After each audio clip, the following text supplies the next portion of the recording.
Welcome to Let's Talk Business, organized by JCI European Senate. I'm Philippe Carrera and I am Robert van Waert. And today we have as our guest Temelko Dechev. Did I say it correct, Dechev? I don't know. Absolutely. Dechev will tell me. A Bulgarian entrepreneur with an international experience. He was national president of JCI Bulgaria, and now he is also JCI senator. Temelko, tell us a bit about your business experience. Wow. First, thank you, Philip, and thank you, Robert, for this nice format and the invitation. I'll keep it nice and short, the introduction. I mean, I have a company now. It primarily deals with digital marketing and business development. We work with clients, as you can presume, in Bulgaria, but also in the whole of Europe and the US as well. So we kind of expand their businesses, promote their businesses. We do anything like top to bottom in terms of digital marketing or sales. Apart from that, I've done pretty much a lot in terms of entrepreneurial initiatives. Some more successful, some less successful. If you're interested to learn about either of those, I'm happy to share any kind of experience. But yeah, it's pretty much big, vast experience in real estate, in management consulting, in tech, in various industries like services industries, product development, quite a lot of stuff. Yeah. Wow, Temelko. So, well, thanks for being here at first, and also the first time for this Let's Talk Business. And yeah, you already said successes and also maybe failures. So let's first start with a success, okay? Yes. What is it's really broad what you're saying, and where you been entrepreneur in and are at this moment. What is your best experience in that? What is the most fun for you? Which part of it makes the most fun for you? Well, I mean, most fun, I mean, I don't know. I mean, the fact that I can see something being created. After all, I have different projects. I mean, it doesn't matter if I'm working on a client project or an internal project. The best part is to see something being built and that nobody gave you the recipe. Like you started from scratch from a blank paper, and you have done the schedule, you have done the shame and everything, and you created it. And the best part is the result. I mean, I'm not going to be saying some fancy quotes and stuff. I like to see the result. If I don't see the result, I have a good saying. It's not mine. I took it from somewhere. I don't remember from where, but I really like it. And it says you cannot lose in this game. It's either you win or you learn. So that's it. And by the way, what did you learn from the failures? Because you talk about also failures. What do you learn from that? Never to do all the things that I like first. It's the market that will come and tell me what I need to do. Never to mix my emotional approach towards some ideas that I have. Always to go and speak to the people, speak to my clients, speak to my partners. Basically, Google have very good approach. I think they have closed this department, but I've been reading quite a lot about. I think it was Google X or something else. Maybe I'm not quite sure about the name, but they had an incubator where they tried to kill business ideas. And if the business ideas live after their annihilation on purpose by this Google incubator, they're good. They're good to go. So to answer short, a short answer to your question, Philip, I mean, I learned, I did my MBA basically by investing in projects where I have lost between 10 to 20 to 30K to 50 somethings. But then if I look at short-term period of time, it was like a downfall in terms of financial fluctuation. But long term, if I take the 2, 3, 5 period of time, it paid off quite a lot. I mean, maybe 10 times in one of the projects because of the mistakes I've done. If I haven't done them, I wouldn't know what to do. So, what is the biggest lesson then that you learned in those terms? Because that is the process failure you will not have a result without any failure. Otherwise, the road is too easy or too flat or going down. Or Yeah. what was the biggest lesson then that you had the last years that you said, okay, Last year. Yeah, Last year. Maybe the biggest lesson that I learned last year, 2019, was it's related to business development, because at that year I already had few successful, in terms of like successful, I mean sustainable businesses that are paying themselves, that they can pay out the expenses, and they can like grow, like steadily grow. But I did some mistakes in terms of like visionary mistakes, maybe, and I'm not sure if those are mistakes, but they didn't kind of pay off the financial expectations that I had. So I take them as failures, those particular ones, because in business is the financial result that measure everything. That's my kind of approach. So yeah, I mean, it was that I have tried in one of the projects. It was not related to my company, but it was a side one. I tried to push more than the whole business and the whole capacity and the stamina, including mine, could take. And it was based basically on a big visionary's dream of mine. And you always read in these books of motivational speakers like Dream Big and stuff like that. And I've been through that 5-7 years ago. And I learned the biggest mistake, like if you don't have the validation, like ticking the boxes of quite a number of things in the market situation, it's basically flexing your muscles. You show off on the catwalk, and that's all. That's it. But that's not business. Temelko, So that's my mistake. that goes to what is success, correct? Because there is a lot of visions of success. What is being successful? And Yes. I have an idea that you might have reflected on that. What is to be successful? Is it to have much more money? It's to have a big house? It's to have a big car? To have a large bank account? What is success for you? It's a peace of mind. It's a peace of mind and the pleasure to have the ability to say no, number one. That's for me, like the biggest freedom. And the second thing is the ability to choose where to dedicate my time. That's success. It's not money. You can make money, you can lose money, you can build companies, you can sell companies, you can do a lot of stuff.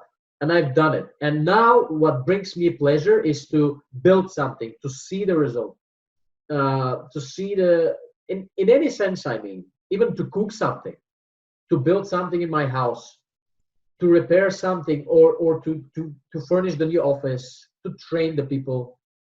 This is what I see. Like this is success for me. Balance.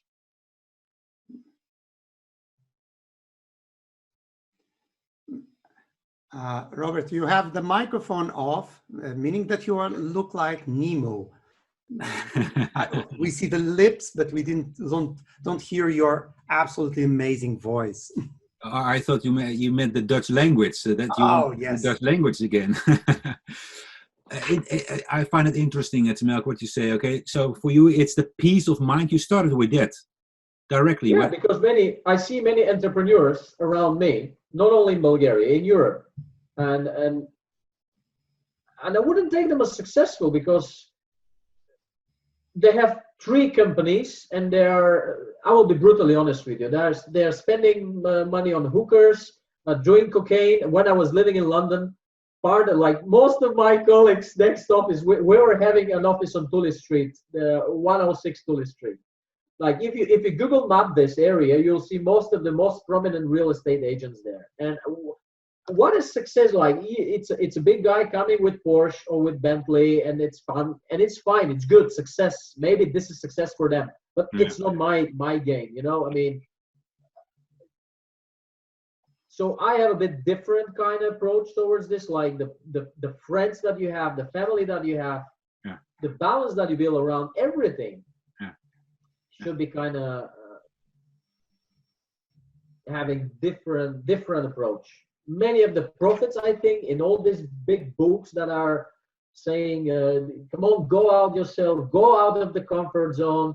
It's true, but in the end, everybody is looking for a comfort zone. In the end of your life, you're looking for comfort.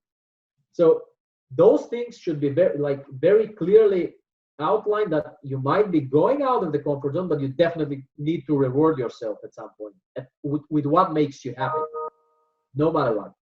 But constantly staying out of your comfort zone you'll get pills, you'll get the antidepressants, you'll go to the church, you'll have some stabilizing kind of life. And when I don't have stamina, when I have doubts in my mind late at night before going to sleep, I'm not productive next day. I cannot train anybody, I cannot help anybody, I cannot please my customers, I cannot deliver. So how do you create that peace or that ease of mind? How do you create that? Do you have some how do you create it? How do you create the ease of mind? Robert wants to know your tricks to create that peace of mind. No, you can say tricks, but what you now also say here a lot is, okay, people do yoga, mindfulness, those kind of things. But what is your trick, or how do you do it? How do you create ease of mind? My trick is I do reward myself, and I do not reward myself if I don't have the kind of goals that I have set. When I achieve something, I kind of spoil myself, but very regular, but very in a very strict way. I mean, like, if I like to cook, if I like to go out swimming, or go into the forest, or go traveling, I'm not like I cannot do this because I have business. I cannot do this because I have. That's my balance. That's what works for me. I'm not saying this is the recipe with double T and double R, but it works for me. It's very simple to have mental, physical, and internal, like the soul, balance. When I mix those three, I'm in perfect equilibrium. And even if I have to push myself for 2, 3, 4 months of extreme kind of intense work, mental or physical, I can do it without damaging my balance. By the way, picking on that, did you at any point, or do you have it at this point, any kind of what we can call a mentor, informal or formal? Is that one way that you followed, or you don't have a mentor at all? Yes, I did have. Yes, definitely. I was very lucky to have had the opportunity to work with very talented and very knowledgeable business owners from various countries, including, if you take JCI. This was amazing. This was like huge. It was so, like, in so many ways, it gives you so much knowledge that it helps me in my daily life now. But apart from that, to go back to the question that Philip asked, yes, I had, and I learned a lot from them. I learned a lot from their mistakes, as they were sharing a lot of experience. The good thing is that they were not kind of my mentor, like I was having a weekly session with them, but we worked together. And when we have a situation like there is a fire next door, what we're doing, and those people were much more experienced than me at that time, and they helped me act on the problem. So this was my kind of like my mentorship. But I had, like for 10 maybe or 15 years accumulated time of somebody else's impact. And in that concept, in that reference, your environment is very important. Your community is very important. Like the people you meet, the people you talk, they're very important. And you choose who to hang around with. This is not a secret. So this is also mentorship. A good friend is a good mentor as well. Like, So you were active member within JCI. You were national president as well, right, in Bulgaria? Yes, yes. And well, you have been active, being now as well senator. In what way did JCI affect your career? Did it affect your career, your choices, and in what way? It affected it definitely in positive way because it gives you international experience. Maybe I'm repeating myself for many of the JCI members, but it's true. Like the fact that you interact with so many people from all over the globe, you learn so much about how they think, how they react towards your statements, how they communicate, how they tackle problems, what type of problems they have, and how their problems are compared to your problems in a civil society, in the private sector, in the governmental sector, in the NGOs. JCI is a unique master program, I would say, because it gives you the freedom to work on what you want and to improve what you feel you should be improving. So it definitely helped me a lot. Yeah, absolutely. Can you name something? And can you name something specific that you now are doing within your company or within your entrepreneurship that you learned from that period? Well, I mean, first the governing side. I mean, I was in charge of the national organizations, and I had to deal with the European headquarters. I had to deal with the US headquarters. I had to organize a lot of stuff. I had to be, I mean, all the things that a national president should do. Mm-hmm. And now I see that all the if you take it like the patterns of behavior organizational, dealing with HR, dealing with projects, dealing with clients, dealing with problems, communication, writing emails, meetings. I do that on regular basis now, and I don't have any issue to go and negotiate in Hong Kong, to go into the US, meet a business partner or a client there, or what was the self-esteem is very important in business. If you enter the room and you're like hiding yourself and you're like a little mouse around the corner and trying to win a big deal, it will not happen. Of course, you have to have the knowledge and the resources and everything, but the appearance is everything. And many people I've been like that as well. Many people in JCI appear first to be shy and stuff like that, but after 2, 3, 4, 5, 6 years, they improve tremendously. And I would take this as the huge benefit, apart from all that the rest of that share.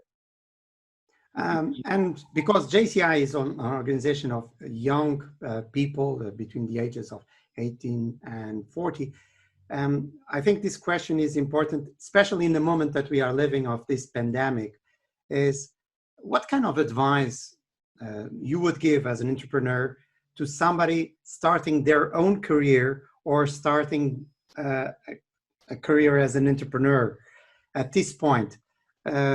What would be your advice? What would be a kind of mentoring that young people that are starting now, that are facing these new challenges?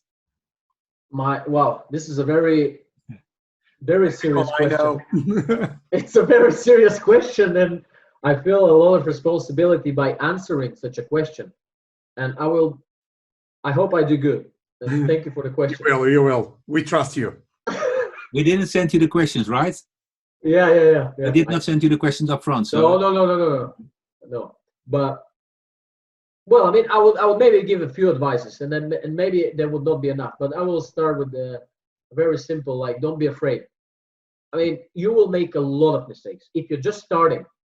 There is no way you do everything right. First, like, you need to imagine you will start cooking something, and when you take it out of the oven, it will be ugly, and you will be hungry.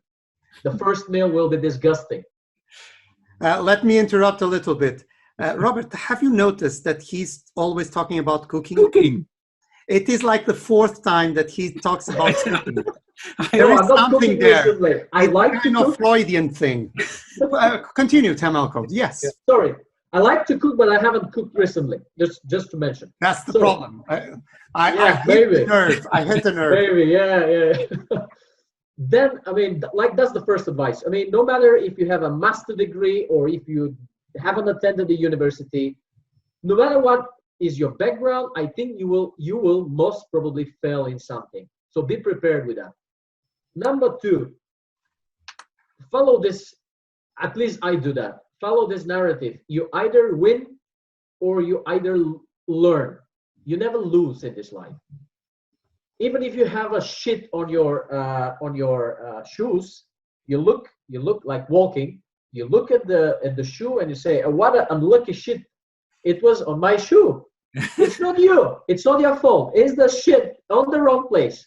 Number three. Shit is on the wrong place, not your Yes, shoe. not you Okay. stepping on it. It's the shit being in the right. It's super wrong shit. So it's the shit problem, not yours. So you continue walking. Lesson number three that I learned as well, like you should get accustomed in a way, like being comfortable with being disliked, because in business it happens like that. That's why I don't do business with friends anymore. It happens like that. You have two narratives, like you should follow the interest of the company and also like not trying to be very bully on the friends. So learn to be disliked, and I will put it in a very simple bracket here. Imagine that you go home and you have a nice dog that you love a lot, and you go back home, you haven't been home for 2, 3, 5 years, and suddenly you understand that even your dog dislikes you. I mean, when it sees you on the door, it runs away. Imagine that you can be that much disliked and you're okay with this, because this will pass on. It's not infinite. So those are my three most important things I think are important for an entrepreneur. Everything else you can learn it on the web or in the university. By the way, about the web, I know that part of your business is on the, let's say, the digital economy. Yes. How you see this pandemic and the evolution of let's say, the digital economy? What also, what has been the experience in Bulgaria with that? What was the reaction? Because, for instance, in Portugal, it has been an explosion of e-commerce, and digital marketing is now more the norm than it was in January. So, what is the evolution from your side?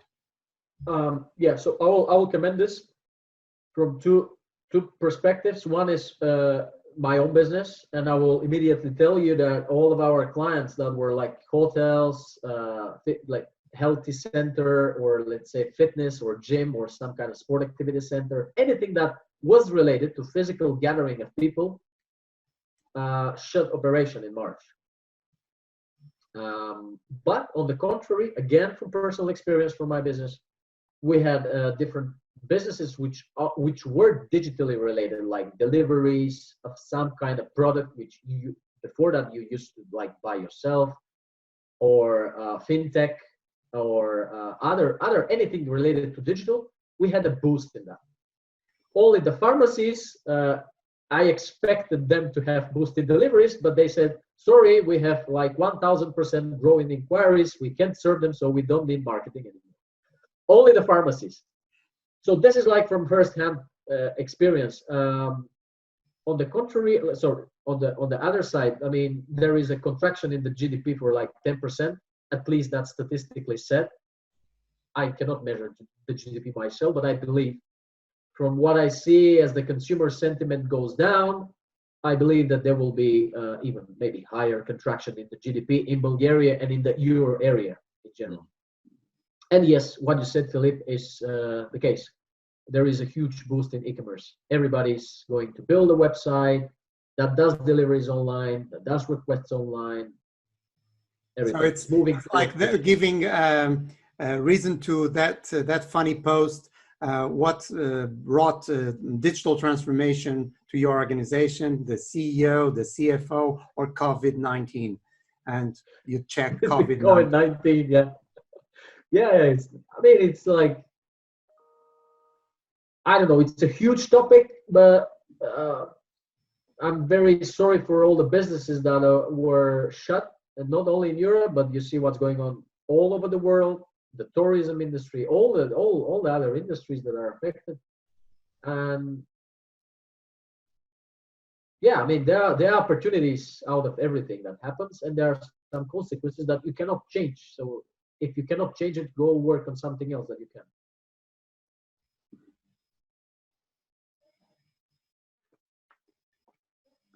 Robert. I thought you have a follow-up question on that, Philippe. No. So your companies have been affected as well, like many other companies in the world. When you look forward, and I'm not asking you to watch in a glass bowl what's going to happen with Corona, with COVID, if there will be a second, third wave, what we hear from Israel and Spain and those kind of things. But on the business side, what are your ambitions, and did you have to amend them a lot, or are you still changing them for the next, let's say, 12 months? Yes.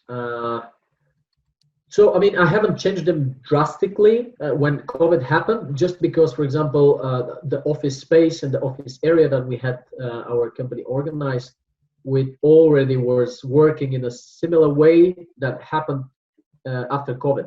I mean, like we kind of work remotely. The team is based remotely, so we have the flexibility. It works much better for the productivity of the team, project management, and everything. So if I haven't done that before, maybe I would be doing it like now, pushing for like officeless operations, maybe. But what I would probably focus the company, and I already did it. We basically united all the services that we believe are important for affected businesses or for businesses which are not sure where to go next. And we created a emergency restart package, basically restart economical package or business package, name it as you want. And it gives the flexibility after a consultation for the business to understand first where are the leaking parts of the ship, how to sell them, and how to continue maybe on a route different to the firstly initiated from the harbor, metaphorically speaking. So that's what we did basically with the company, and it proves to be working well. I mean, we have a lot of questions because many people don't know what to do, and we try to help them towards the direction that Philip already outlined with the e-commerce concept. Temelko, one of the things that we have been used to is to communicate like this, but this is a kind of the new normal nowadays after February or March of this year. In your opinion, and considering the Bulgarian reality as your standing point, things will go back to the previous way of communicating? So normal meetings, face-to-face meetings, or this will be the new rule to use much more digital communication? I already see and feel how our clients are not that willing to come to the office here for a meeting, for a status quo update on a project, as they don't explicitly say, hey, we don't want to come because of COVID-19. But what I say is like, we think that we can handle this over a digital meeting like the current one that we have. And so far, it's working perfectly well. They're happy, we're happy, work's done, so that's important. My answer to your question would be, I think that it will be the new normal for a few years, I think. But I also think that's a personal statement. People tend to forget quite fast, I think, in terms of like decades. They don't remember what happened a decade ago if they're not remembered. So maybe we will go back to the pre-COVID era, or not era, but time. No, I don't know. I don't know when.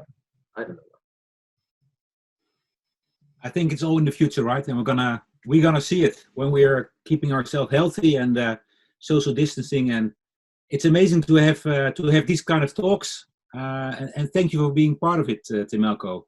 Thank you for doing it. Being the first of the Let's Talk Business talks, Felipe and I will be hosting these talks probably every month, and you will find them with different guests from Europe, former JCI members, senators, sometimes famous people and recognizable people, and sometimes less recognizable people. I want to thank always interesting people. This is very good. This is very good.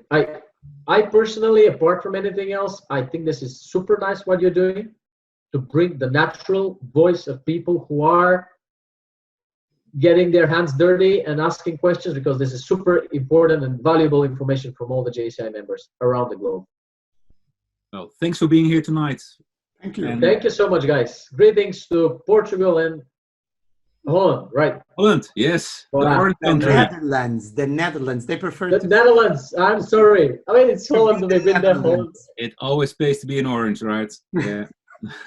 Thank you so much, guys. I wish you best of luck and have a good evening, and hope to see you soon. Be safe. Bye-bye. Thank you. Bye-bye.